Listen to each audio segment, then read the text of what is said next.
So this little video is about ligand binding in allosteric proteins at the level of detail you need to know for advanced higher biology. It's from Unit 1, Cells and Proteins, Key Area 2, and it's from the third section of Key Area 2. Doesn't cover it all. What we're trying to do today is state what a ligand is, explain its importance in the conformational change in a protein, and describe how the binding and release of oxygen in hemoglobin is an example of cooperativity. So ligand is a substance that can bind to a protein.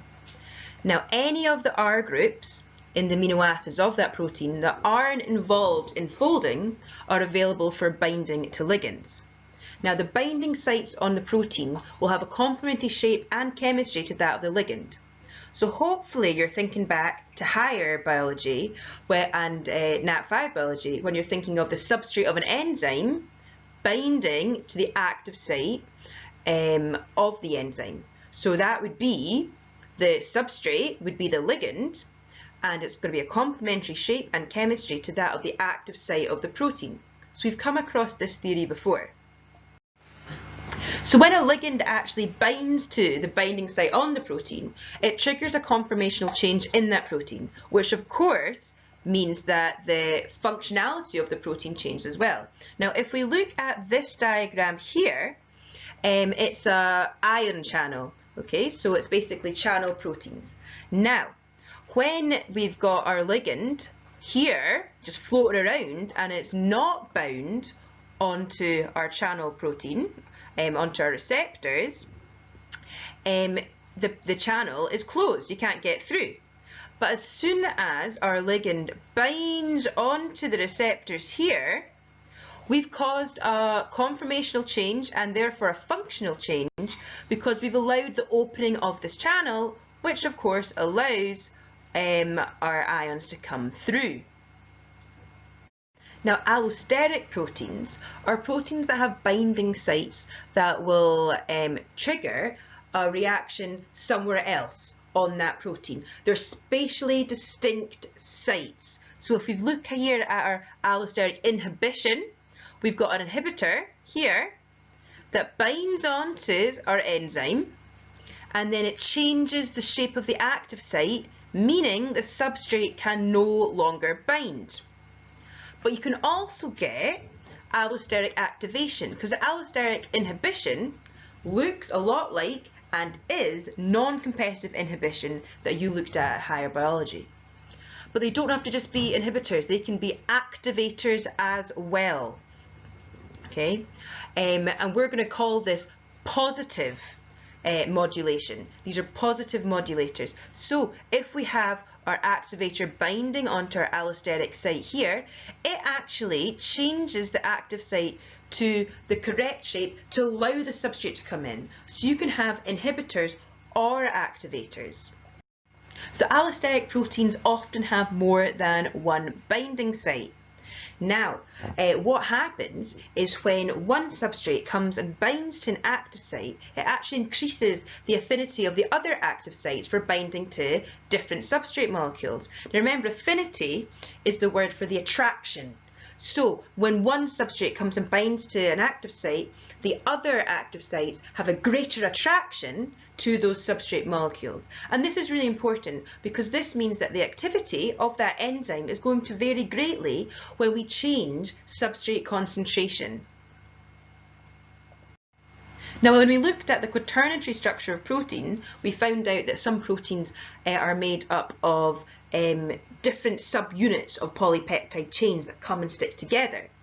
Now, allosteric proteins that are made up of these multiple subunits show cooperativity in binding.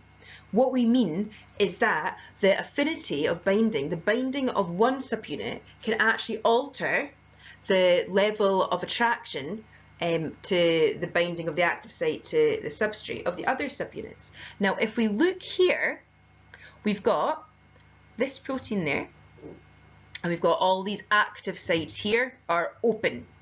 Now, if we throw in this green molecule and it binds to one of the allosteric sites, it actually causes all of the active sites to close. but this can be reversed. So the first example would be an inhibitor. The red one here is an activator.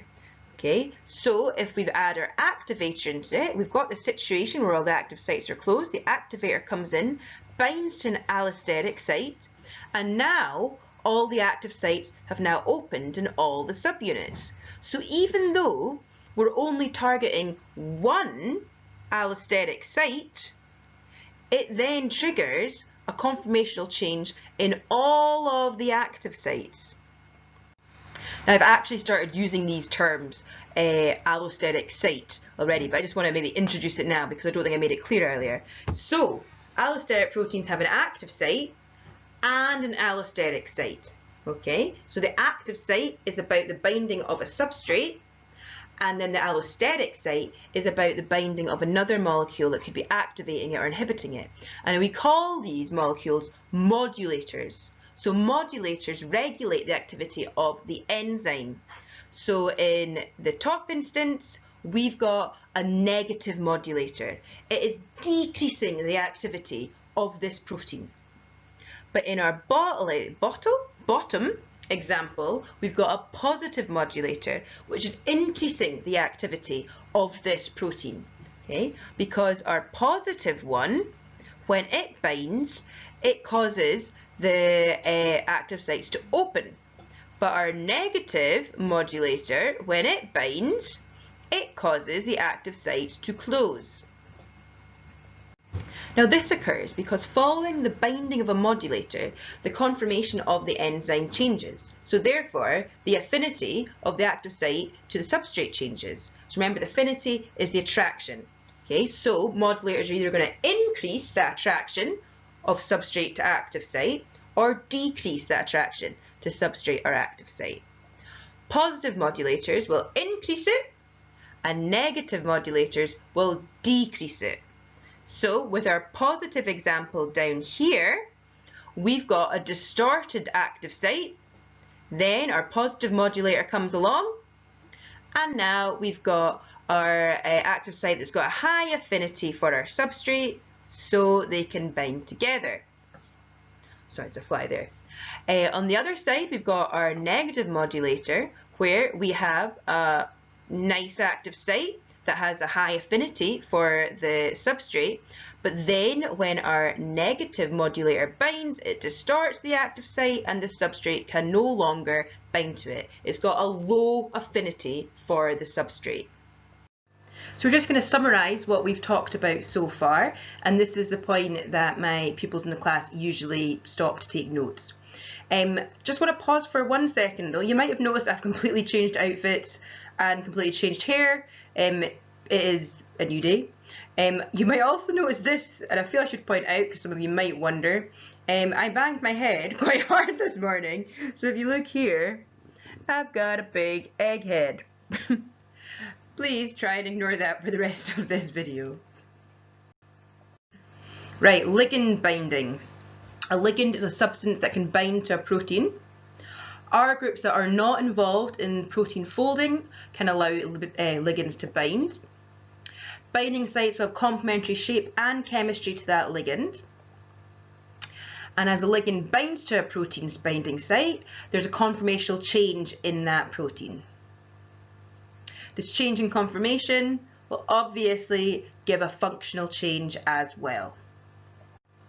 So allosteric proteins have more than one active site, and they're normally spatially distinct, so one will be at the top and one will be at the bottom, quite separate from each other. But they do have a relationship, because when a substrate molecule binds to one active site, it actually increases the affinity of the other active site for binding to the substrate as well. And this is really, really important, because this means that the activity of an allosteric enzyme is going to vary greatly with small changes in substrate concentration. The more substrate molecules there are, the more activity the enzyme has, and it's because of the occurrence of more substrate molecules binding to active sites, meaning the other active sites increases in their activity too. You'll remember from when we looked at the quaternary structure of proteins that a lot of proteins consist of multiple subunits. Allosteric proteins are one of these proteins. They come in different bits So maybe there's 3 or 4 polypeptide chains that stick together as subunits to make the protein. We can call this cooperativity in binding. What I mean is that when one active site is bound to by a substrate and increases the affinity of other active sites, that's a form of cooperativity. They're working together. Oh. Allosteric enzymes will contain a second type of site, as well as active sites. They'll contain a special site called an allosteric site, and this is really important for regulation. It's not an active site, as in the substrate that the enzyme works on doesn't bind to it. It's a different molecule that binds to it, and it regulates and alters the activity of the enzyme.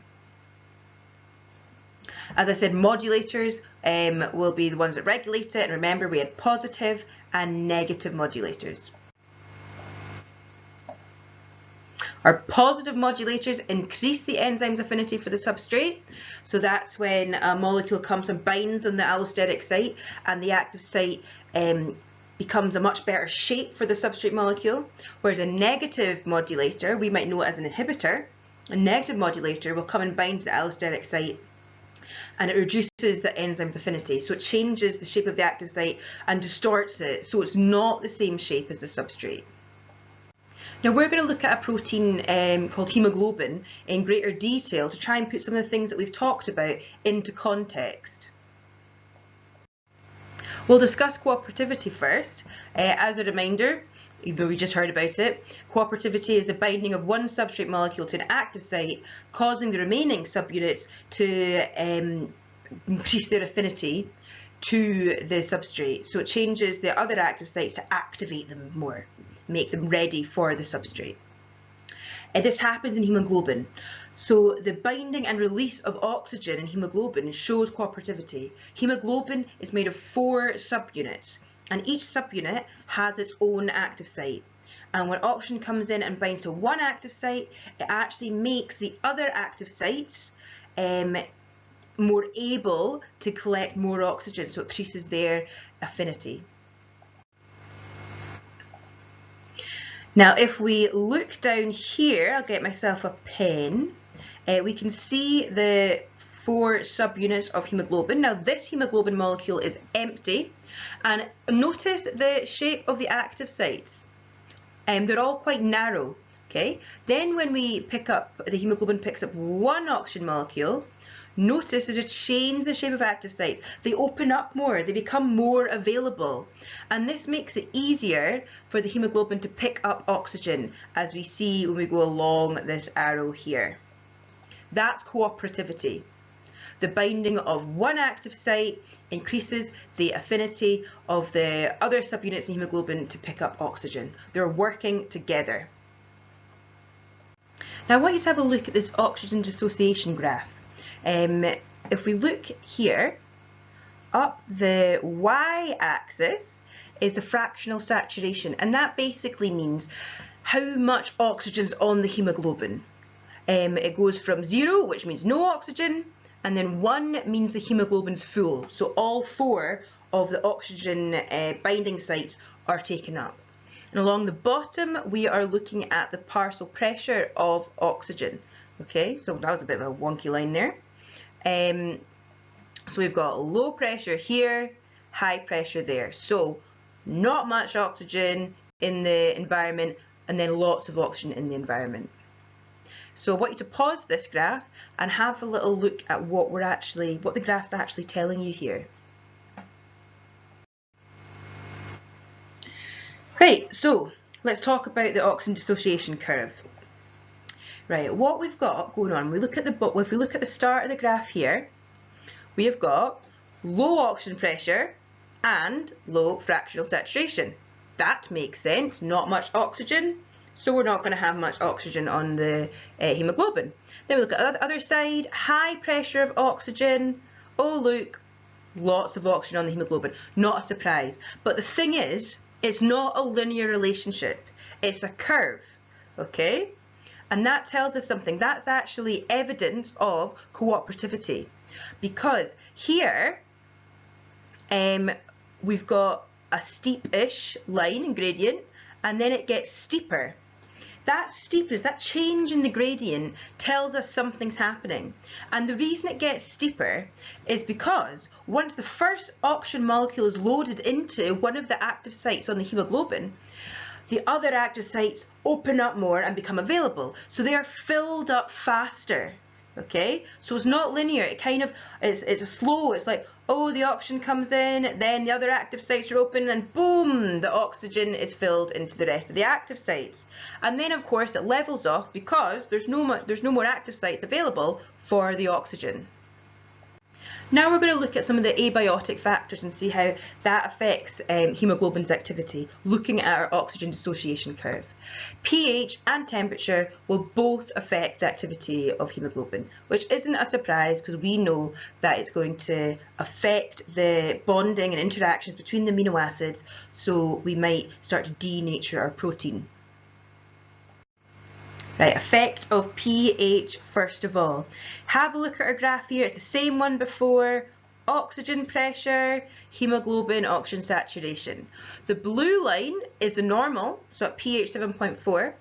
And then if we alter the pH, if we reduce it to pH 7, our curve changes. And if we increase it to pH 7.8, our curve changes.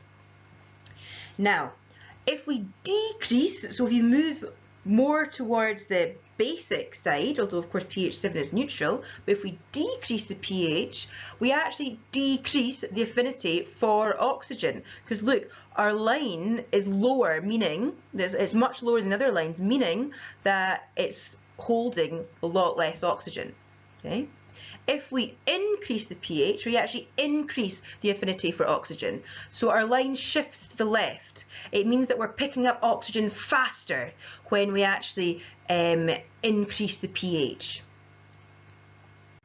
So now we'll have a look at temperature. We've got our cooler temperature here and our highest temperature there in the orange.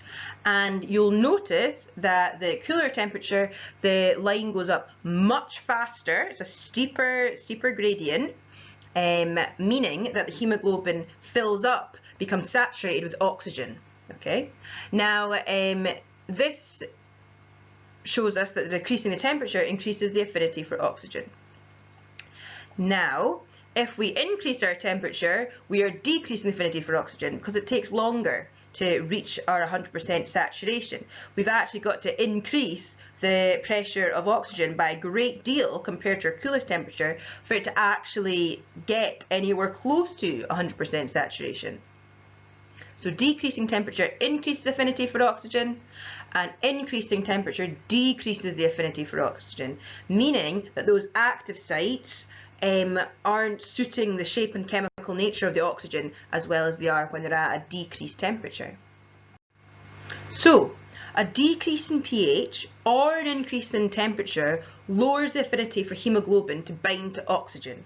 Okay, so we'll have reduced binding. Now, this means that in actively respiring tissues, there's actually a beneficial effect going on. When we reduce pH and increase temperature, and that happens when tissues are working, because you're actively respiring, it's an exothermic reaction, heat is being produced, this reduces the binding of oxygen to hemoglobin, promoting increased oxygen delivery to tissues, because the hemoglobin, in response to changing environments, lets go of the oxygen, which is great because the cells need that oxygen for aerobic respiration.